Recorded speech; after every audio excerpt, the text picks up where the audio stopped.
A very good evening, all students. If you are preparing for masters in economics, aspirants of UPSC, UGC NET, and this video I preparing for your benefit of education. In this video, I am focusing on Karl Marx theory on economic development. Let's start this lecture focusing on Karl Marx theory on economic development.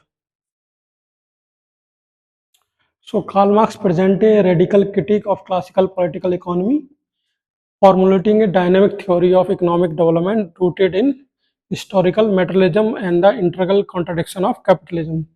Unlike Adam Smith, David Ricardo, and Thomas Malthus, which was discussed in the previous lectures, who view capitalism as the natural or permanent state of economic organization, Marx view it is merely a transitory phase in human history destined to collapse under its own structure flow.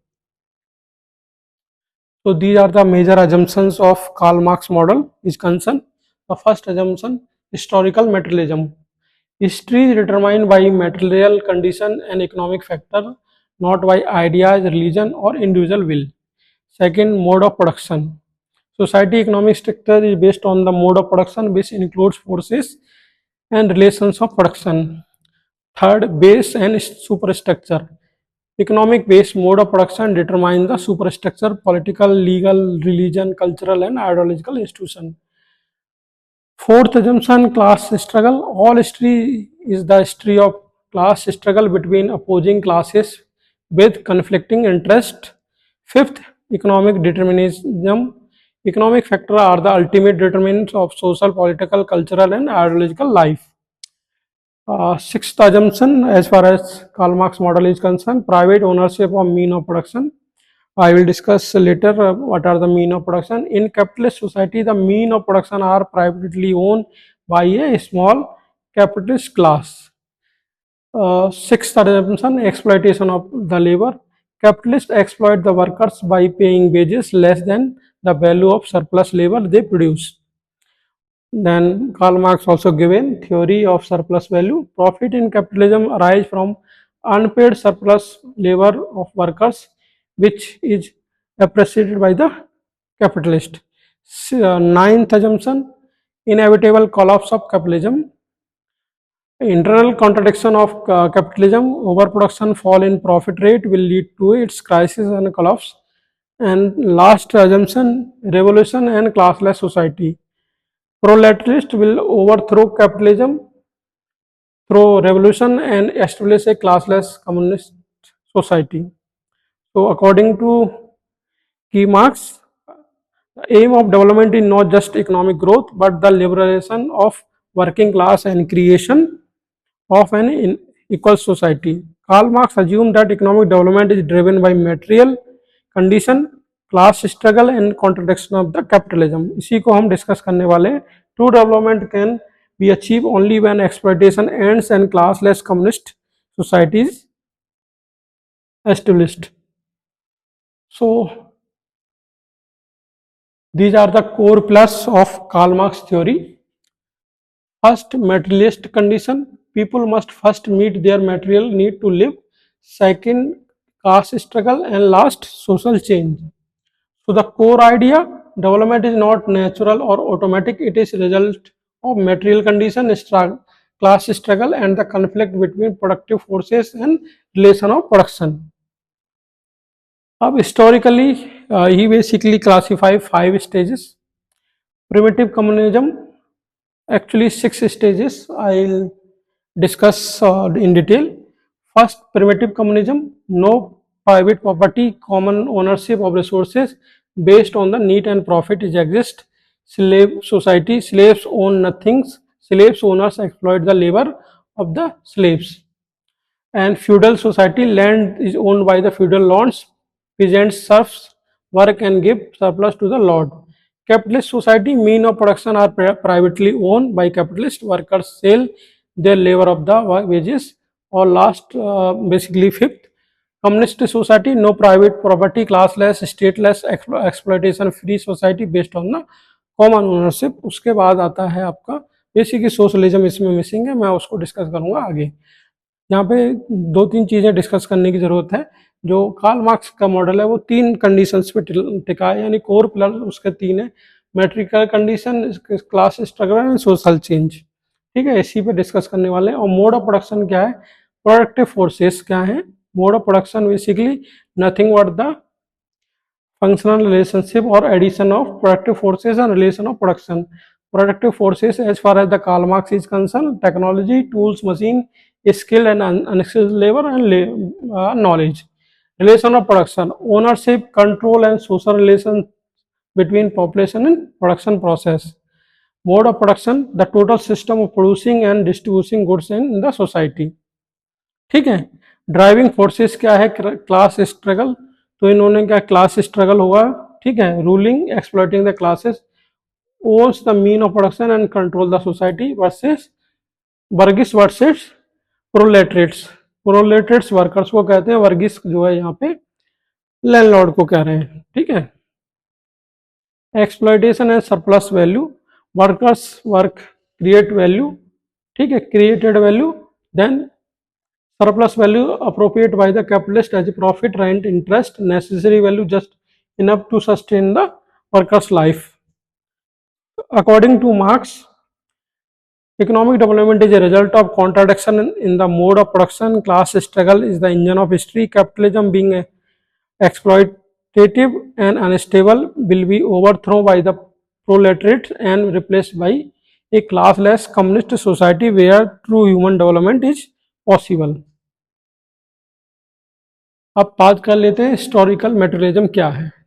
Marks ने mode of production को focus किया, और mode of production basically कहाँ से आ रहा है, forces of production और रिलेशन ऑफ प्रोडक्शन। ठीक है, तो Marx posited that economic development is the primary driver of all historical and social change.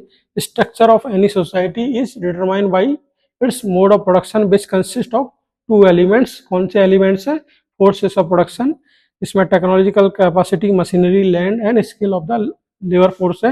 Relation of production, property relations and class structures, capitalist versus wage labour that govern how production is organised.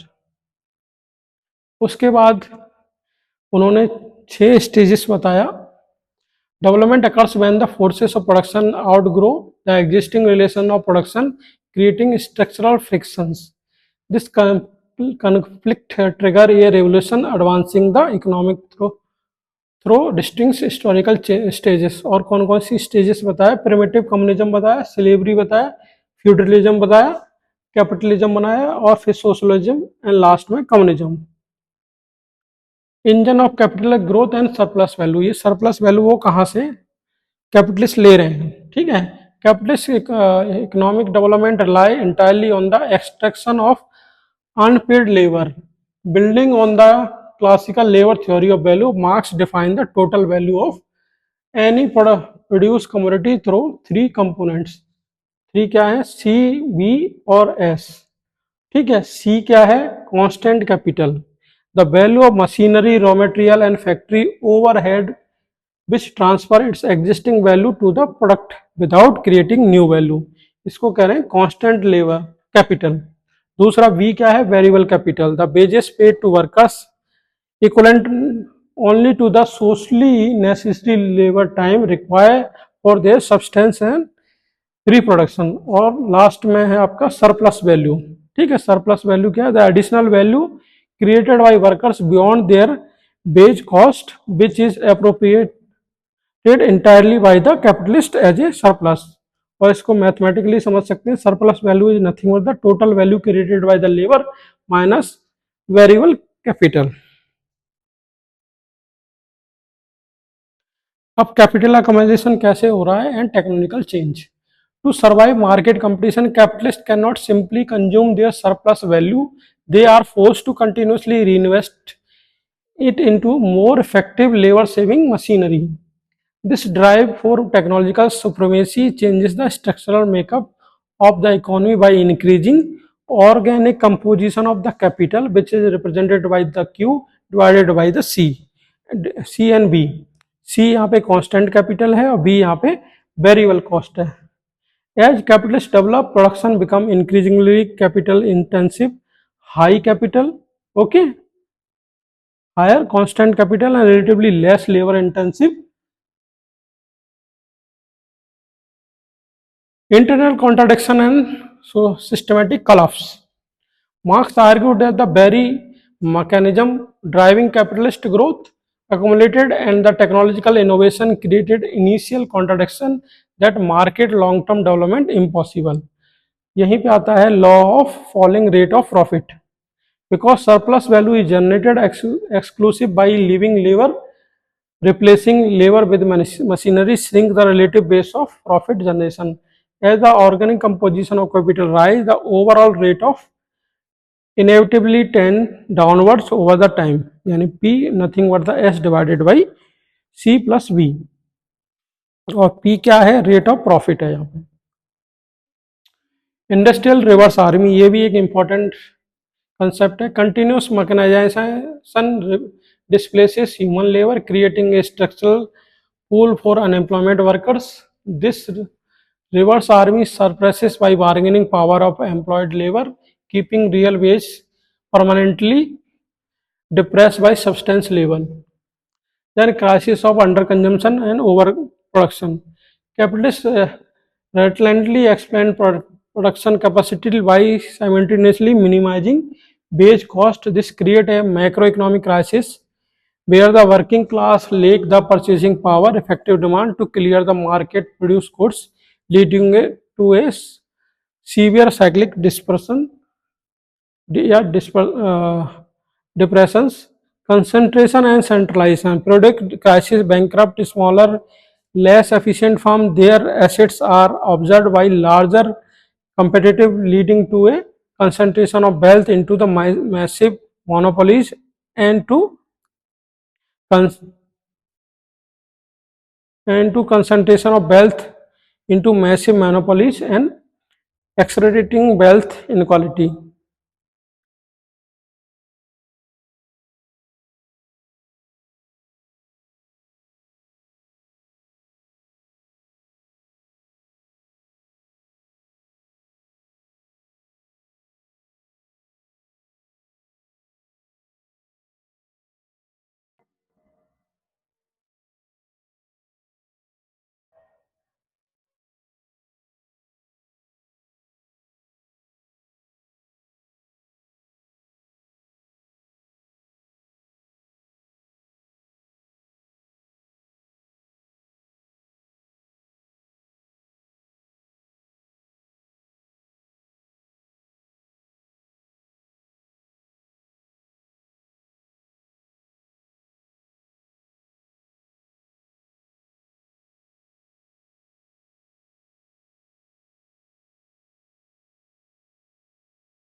Actually होगा क्या,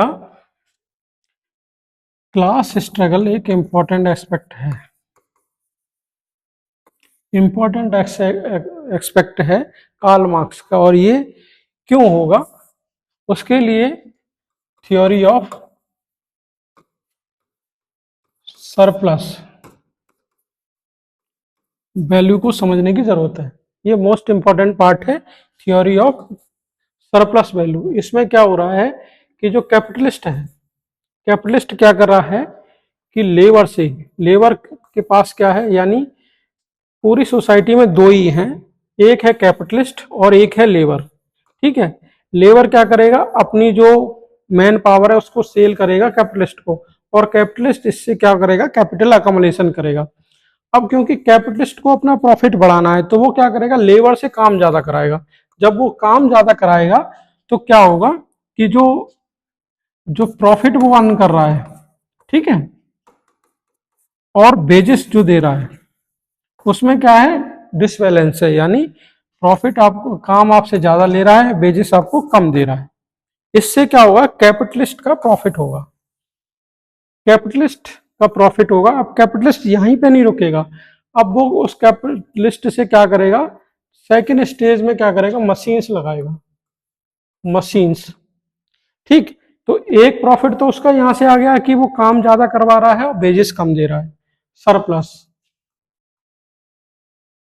पहला। दूसरा क्या करेगा कि इस surplus को वो इन्वेस्ट करेगा मशीन्स में, ठीक है। मशीन्स में जैसे इन्वेस्ट करेगा और मशीन्स को रिप्लेस कर देगा आपका वर्कर से, लेबर से आपको मशीन्स को रिप्लेस कर देगा। इससे क्या होगा कि लेबर क्लास में अनरेस्ट बढ़ेगा, यानी अनएम्प्लॉयमेंट बढ़ेगा, ज्यादा लोग काम करने के लिए तैयार होंगे। इससे क्या होगा कि कैपिटलिस्ट को फिर मौका मिल जाएगा कि बेजेस को कम करने का, वो बेजेस को नहीं बढ़ाएगा, ठीक है।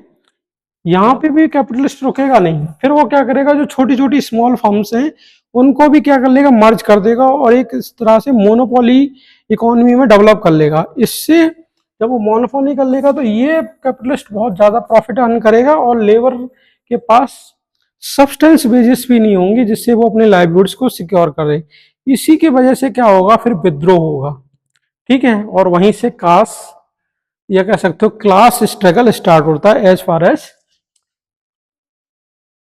Karl Marx model is concern. और वही क्लास स्ट्रगल ही आगे चल के क्या करेगा, बेसिकली सोशलिज्म को लाएगा, ठीक है। सोशलिज्म को लेके आएगा और फिर अल्टीमेटली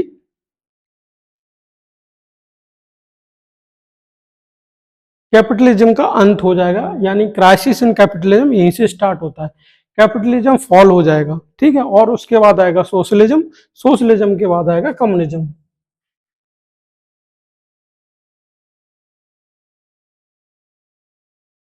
तो हम सिंपल लैंग्वेज में समझ सकते हैं कि कैपिटलिस्ट क्या है। कैपिटलिस्ट जो है ये मेजर या मेन कल्प्रिट है, मेन कल्प्रिट है, यही बेसिकली रेस्पॉन्सिबल है एक्सप्लॉइटेशन ऑफ द वर्कर्स। और वर्कर्स फिर क्या करेंगे, वो करेंगे विद्रोह। जब विद्रोह करेंगे तो फिर बनेगा आपका सोशलिज्म सोसाइटी या सोशलिस्ट सोसाइटी, ठीक है। सोशलिस्ट सोसाइटी बनेगी और सोशलिस्ट सोसाइटी में क्या होगा, no private property, classless, stateless, exploitation free society based on the common ownership, ये सिचुएशन आ जाएगी। थ्योरी बहुत अच्छा है कि सोशलिज्म अल्टीमेटली सोशलिज्म कन्वर्ट हो जाएगा कम्युनिज्म में, इसीलिए कम्युनिस्ट मैनिफेस्टो इन्होंने दिया और इन्होंने क्राइसिस इन कैपिटलिज्म को डिस्कस किया, ठीक है। यानी क्या होगा कि पहली स्टेज में मैंने बताया कि तीन इनका जो मेन है, दो इंपॉर्टेंट फैक्टर हैं, वर्गीस एंड प्लोरेटिस्ट, यानी कैपिटलिस्ट और वर्कर्स। तो कैपिटलिस्ट क्या कर रहे हैं, वो कैपिटल अकोमोडेशन कर रहे हैं with the help of labour. Labour के पास क्या है, कोई और तो कुछ है नहीं, तो वो अपनी मैन पावर को सेल कर रहा है कैपिटलिस्ट को, और capitalist with the help of man power economic growth कर रहा है।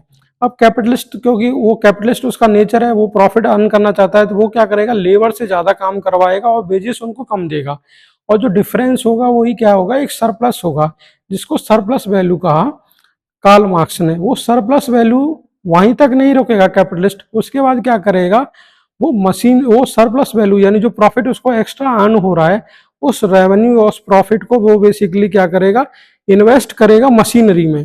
जब मशीन्स में इन्वेस्ट करेगा और मशीन्स को बेसिकली लेबर से रिप्लेस कर देगा, यानी 10 लेबर की उसको जरूरत है तो एक मशीन लगा लेगा।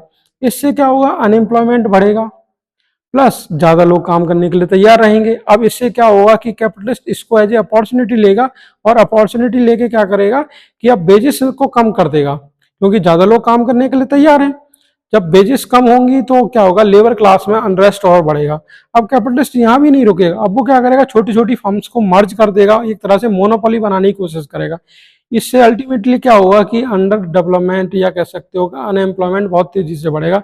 यहीं से क्या होगा कि दोनों में, यानी जो कैपिटलिस्ट है और लेबर क्लास है, इन दोनों में होगा कन्फ्लिक्ट, और जब होगा विद्रोह, विद्रोह होगा तो फिर क्या होगा कि कैपिटलिज्म का हो जाएगा अंत, और वहीं से स्टार्ट होगा सोशलिज्म। सोशलिज्म में क्लासलेस सोसाइटी होगी, फ्री ट्रेड होगा, ठीक है, कोई कोई मजदूर नहीं होगा। वहां से फिर नेक्स्ट फॉर्म में आएगा कम्युनिज्म। यही कोर थॉट्स हैं कार्ल मार्क्स के ग्रोथ मॉडल के, लेकिन इनके साथ में कुछ लिमिटेशंस भी हैं कार्ल मार्क्स के मॉडल की, ठीक है। उन लिमिटेशंस को डिस्कस करते हैं। मैंने 10 लिमिटेशंस यहाँ पे आइडेंटिफाई की है। इकोनॉमिक डिटर्मिनिज्म एक मेजर लिमिटेशन है, Marx overemphasizes economic factor and class struggle, ignoring influence of cultural, religion, politics, law of individual actions in economic development, इसको कम्प्लीटली इग्नोर कर दिया. Neglect of human nature, theory assume classes act only based on the material interest and overlook other human motivations like innovation, cooperation and morality. इसको completely ignore कर दिया. Inevitable class conflict assumption, inevitable यानी class conflict को avoid नहीं किया जा सकता. Marx assume that conflict between classes is unavoidable, but in reality cooperation and social harmony also play a vital role in the development, जो कि अभी हम CSR में भी देखते हैं. Underestimation of the state. Marx view the state only as an instrument of ruling class and ignore the potential role in promoting welfare and economic development. इसको completely ignore कर दिया. Role of entrepreneurship, इसको भी completely ignore कर दिया. Marx ignore the positive role of entrepreneurship, innovation and risk taking in driving economic growth and technological progress. इसी को आगे चल के शम्पीटर ने कैच किया और अपनी innovation theory दिया. Over-life pessimistic view of capitalism. Marx predict that collapse of capitalism due to its internal contradiction, but capitalism has shown great adaptability and resilience.